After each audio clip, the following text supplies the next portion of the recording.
এই জিলহজের প্রথম দশক মানে প্রথম 10টি দিন খুবই গুরুত্বপূর্ণ 10টি দিন। আল্লাহ তাআলার কাছে খুবই পছন্দনীয় এই 10 দিনের আমলগুলো, এমনকি জেহাদের চাইতেও বেশি হাদিসে এসেছে। এবং কালামুল্লাহ মাজিদে আল কোরআন আল কারিমে আল্লাহ তাআলা এই জিলহজের প্রথম 10 দিনের শপথ করেছেন।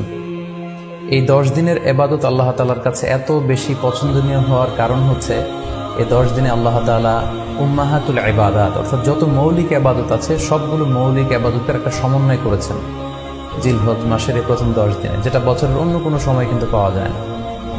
কারণ এই 10 দিনের ভিতরে সালাত আছে, নফল সিয়াম আছে, সাদাকা আছে, কুরবানি আছে, হজের প্রসঙ্গটা আছে, যেটা বছরের অন্য কখনো এরকম উম্মাহাতুল ইবাদাত অর্থাৎ যত মৌলিক ইবাদত আছে সব মৌলিক ইবাদতের কম্বিনেশন সমন্বয় বছরের কোনো সময় কিন্তু আসলে হয় না, যেটা হয়ে থাকে জিলহজ মাসের প্রথম এই 10 দিনের ভেতর। এজন্য এই 10 দিনের ইবাদত আল্লাহ তাআলার কাছে অত্যন্ত বেশি প্রিয়।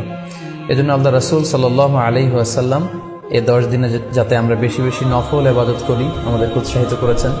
পাশাপাশি আমরা যেন বেশি বেশি তাহমিদ, তাহলিল, তাকবীর দিয়ে এই 10টি দিনকে মুখরিত করে রাখি, এজন্য তিনি আমাদেরকে আদেশ করেছেন। এজন্য এই 10টি দিনে আমরা যেন বেশি বেশি সুবহানাল্লাহ আলহামদুলিল্লাহ লা ইলাহা ইল্লাল্লাহ আল্লাহু আকবার এই আজকারগুলো যেন আমরা বেশি বেশি পড়ি। এবং আরাফাতের সিয়ামের ব্যাপারে আল্লাহ রাসূল সাল্লাল্লাহু আলাইহি ওয়াসাল্লাম আশা করেছেন যে 9 জিলহজের যে নফল সিয়ামটি অর্থাৎ আরাফার রোজা, এই আরাফার রোজা যে ব্যক্তি রাখবে আল্লাহ রাসূল সাল্লাল্লাহু আলাইহি ওয়াসাল্লাম বলেন যে আমি প্রত্যাশা করি এই সিয়ামের বদৌলতে বিগত একটি বছরের এবং সামনের একটি বছরের যত পাপ হবে এই পাপগুলোকে আল্লাহ তাআলা আমাদের জন্য ক্ষমা করে দিবেন।